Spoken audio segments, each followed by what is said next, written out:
समंदर के बीच एक लग्जरी यॉट। लेकिन उस रात सब कुछ बदल गया।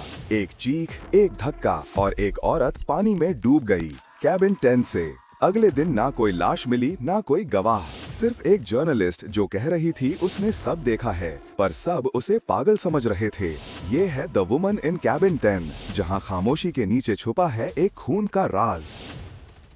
फिल्म शुरू होती है एक जर्नलिस्ट लो ब्लैकलॉक से। उसकी जिंदगी सिंपल लगती है। वो ऑफिस आती है और अपनी एडिटर को बताती है कि उसे एक इनविटेशन मिला है एनी बुल्मर और उसके हस्बैंड रिचर्ड बुल्मर की तरफ से, जो बिलियनर हैं। ये दोनों लोग अपने बोर्ड मेंबर्स के लिए एक फंड रेजिंग गाला ऑर्गेनाइज कर रहे हैं, और वो भी एक लग्जरी यॉट पर। वो चाहते हैं कि लो उनके इवेंट को कवर करे ताकि लोगों तक एनी की स्टोरी और उनके फाउंडेशन की अवेयरनेस पहुंच सके।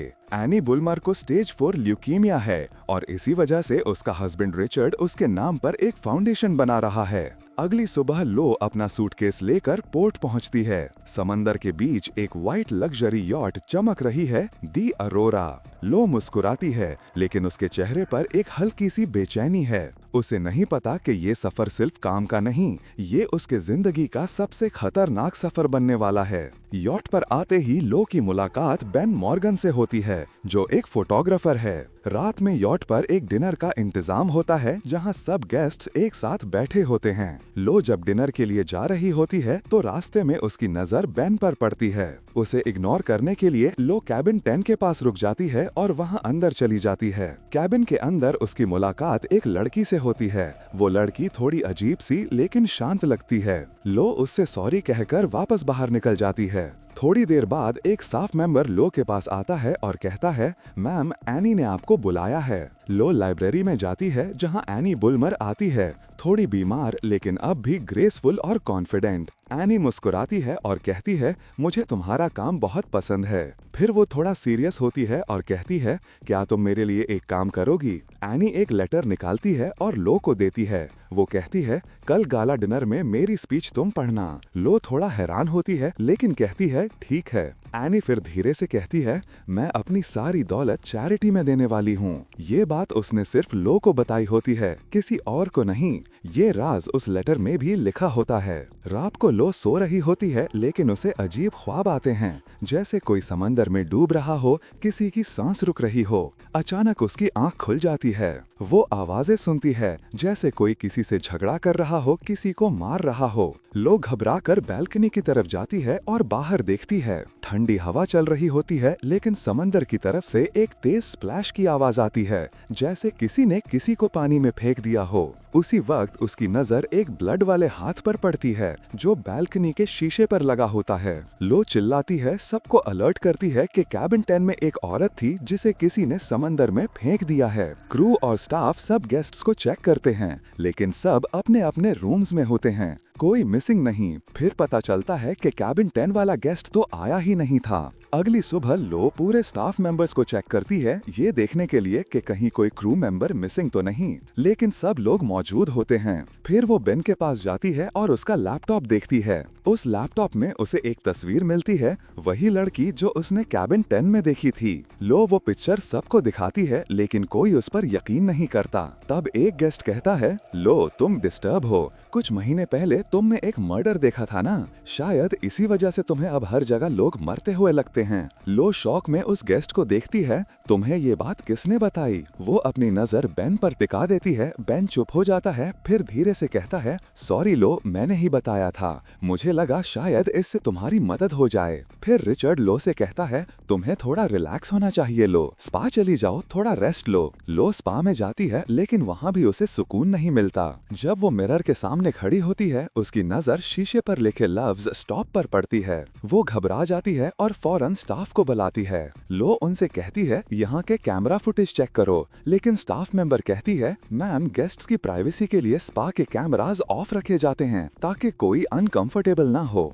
लो और बेचैन हो जाती है। वो अपने कमरे से निकलकर फिर से कैबिन 10 में चली जाती है। वहाँ वो सिंक के पास कुछ नोटिस करती है, एक छोटी सी बाल्टी में बाल अटके हुए हैं। वो उन बालों को संभाल लेती है अपने लिए सबूत के तौर पर। फिर वो ये सबूत बेन को दिखाती है और कहती है, देखो, ये उस लड़की के बाल हैं। वो यहाँ थी, मैंने उसे देखा था। बेन उसे शांत करने की कोशिश करता है और कहता है, लो, हम यहाँ कुछ नहीं कर सकते। जब यॉट सिटी पोर्ट पर पहुँचेगी तब हम पुलिस को रिपोर्ट कर देंगे। दोपहर का खाना होता है और मेहमानों की बातों से लो परेशान हो जाती है। वो अपने कमरे वापस आती तो दरवाजे के बाहर एक गेस्ट नजर आता है और जैसे ही वो कमरे में जाकर नीचे देखती है तो एक बटन वहाँ पड़ा मिलता है। थोड़ी देर बाद जब वो बाहर निकलती है तो अचानक किसी ने उसे धक्का दिया और वो पूल में गिर जाती है। फिर पूल को ऊपर से ढक देने की कोशिश होती है ताकि उसे घुटाया जा सके, लेकिन उसे बचा लिया जाता है। रिचर्ड कहता है, तुम खुद गिर गई होगे, लेकिन लो हैरान होकर पूछती है कि पूल ऊपर से कैसे बंद कर सकता है। फिर उसे याद आता है कि उसकी जैकेट में बाल और वो बटन थे जो पहले मिले थे,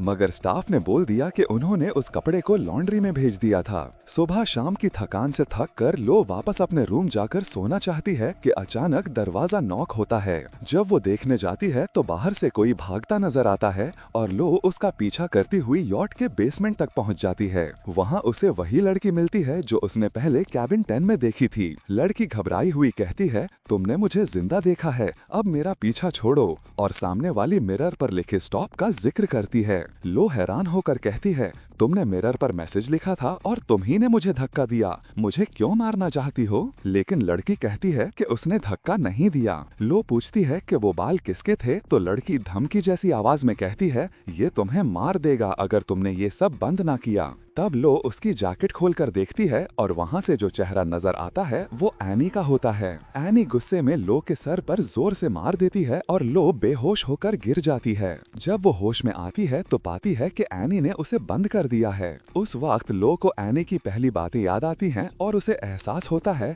कि उन दोनों, जो लड़की और एनी की आवाजें मुख्तलिफ थीं मगर चेहरा मिलता था, और इसी सोच में उसके जहन में नए सवाल पैदा हो जाते हैं। तभी ऊपर से वो आती है। लो पूछती है, कौन हो तुम? मुझे पता है तुम एनी नहीं हो। वो कहती है, मेरा नाम कैरी है। रिचर्ड ने मुझे फेस रिकॉग्निशन सॉफ्टवेयर के जरिए ढूंढा था। उसने कहा था मुझे एक्टिंग करनी है और बहुत सारे पैसे ऑफर किए। मेरा कोई जॉब नहीं था और मेरी एक बेटी भी है, इसलिए मैंने रिचर्ड का इन्विटेशन एक्सेप्ट किया। जब मैं यॉट पर पहुंची तो रिचर्ड ने एक्टिंग के लिए मुझसे किसेस भी करवाए। फिर एनी ने सब कुछ देख लिया और रिचर्ड ने उसको मार दिया और समंदर में फेंक दिया। कैरी कहती है कि उसने रिचर्ड को रोकने की कोशिश की थी मगर उसने नहीं सुनी और एनी की मौत का उसका कोई ताल्लुक नहीं, ये सब रिचर्ड ने किया। लो कहती है, हमें मिलकर काम करना होगा, लेकिन कैरी जवाब देती है कि उसे ऊपर वापस जाना होगा। वो लो को वहाँ छोड़कर निकल जाती है। यॉट पर रात को फायरवर्क्स शुरू होते हैं। सब लोग डेक पर खुशियां मना रहे होते हैं। इस शोर शराबे के बीच बेन परेशान लगता है, उसे कुछ अजीब महसूस होता है और वो लो के रूम की तरफ जाता है। जैसे ही वो पहुँचता है उसे डॉक्टर रॉबर्ट निकलता हुआ नजर आता है। बेन पूछता है, डॉक्टर आप यहाँ क्या कर रहे थे? डॉक्टर मुस्कुराता हुआ कहता है, मैं सिर्फ अपनी पेशेंट को चेक करने आया था, वो ठीक है, सो रही है, उसे डिस्टर्ब मत करना, वो बहुत परेशान थी। लेकिन कुछ देर बाद सच सामने आता है। डॉक्टर रॉबर्ट असल में रिचर्ड के साथ मिला हुआ होता है। एक प्राइवेट कैबिन में दोनों की बात होती है। डॉक्टर कहता है, मेरी बस हो गई है, मैं लो को नहीं मार सकता, मैं पहले ही एनी को ओवरडोज दिया था जबकि वो वैसे भी मरने वाली थी। रिचर्ड ठंडी आवाज में कहता है, मेरे तुम पर बहुत एहसान है रॉबर्ट, भूल मत। डॉक्टर कहता है, ठीक है, मैं लो का कुछ करता हूँ। ये सब बातें कैरी छुपकर सुन रही होती है। कैरी लो के पास आती है और सब कुछ बराबर बता देती है। लो कहती है, तुम्हें ये सब पुलिस को बताना होगा, मगर कैरी रुक कर कहती है, अगर मैं पुलिस को बताऊंगी तो वो मुझे भी पकड़ लेंगी, और अगर वो मुझे नहीं पकड़ते तो ये लोग मार देंगे। लो डर कर कहती है, तुमने अगर एनी की विल साइन की तो तुम खतरे में आ जाओगी, रिचर्ड तुम्हें जिंदा नहीं छोड़ेगा। कैरी चुप होकर कुछ देर के लिए सोचती है, फिर दरवाजा खोलकर चली जाती है। यॉट पोर्ट पर आती है, गेस्ट्स एग्जिट करते हैं। डॉक्टर लास्ट रूम चेक करता है, वहाँ उसे लो नहीं मिलती। बेन लो के रूम में जाता है लेकिन स्टाफ मेंबर उसे रूम में जाने नहीं देती। वो कहती है, मिस लो रेस्ट कर रही हैं। फिर लो बाहर आती है, एनी का वो लेटर निकालती है और कंट्रोल रूम जाके किसी से हेल्प के लिए कॉल करती है। तभी डॉक्टर हाथ में इंजेक्शन लिए आता है। लो वहाँ से भागती है लेकिन रिचर्ड का आदमी और डॉक्टर उसे पकड़ लेते हैं और इंजेक्शन देने वाले होते हैं। तभी बेन आता है, वो डॉक्टर को पकड़ता है, लेकिन इंजेक्शन बेन को लग जाता है। लो भागती है और पानी में जंप कर देती है। वो स्विम करके किनारे पर आती है, वहाँ उसे एक छोटा सा घर मिलता है। दूसरी तरफ डॉक्टर बताता है बेन मर गया और लो में पानी में जंप किया था, वो सरवाइव नहीं कर सकती, पानी बहुत ठंडा है। दूसरी तरफ कैरी एनी बनकर बोर्ड मेंबर्स के सामने विल साइन करती है। इसी दौरान लो रिचर्ड की कंपनी में आती है, वहाँ उसे वही बोर्ड मेंबर मिलती है। लो उसे सब बताती है कि एनी को रिचर्ड ने मार दिया है और जो यॉट पर थी वो असल में कैरी थी। वो उसे एनी का लेटर भी दिखाती है और कहती है मैं प्रूव कर सकती हूँ। सीन शिफ्ट होता है फंड रेजिंग गाला पर, जहाँ सब लोग मौजूद होते हैं। तभी लो आती है और एनी की विल पढ़ती है। रिचर्ड उसे रोकने की कोशिश करता है, लेकिन लो सबके सामने बताती है कि एनी ने रिचर्ड को अपनी कंपनी से अलग कर दिया था। ये सुनकर रिचर्ड घबरा जाता है और कहने लगता है ये रियल एनी नहीं है। सब लोग हैरान हो जाते हैं और पूछते हैं तो फिर असली एनी कहाँ है? अचानक रिचर्ड कैरी को यरगमाल बना लेता है और उसे ले जाने लगता है। तभी बोर्ड मेंबर रिचर्ड पर गोली चला देती है, लेकिन वो फिर भी कैरी को नहीं छोड़ता। उस वक्त लो हिम्मत करके रिचर्ड पर वार करती है, जिससे वो नीचे गिर जाता है। फिल्म के एंड पर पुलिस आ जाती है और सब सच सामने आ जाता है।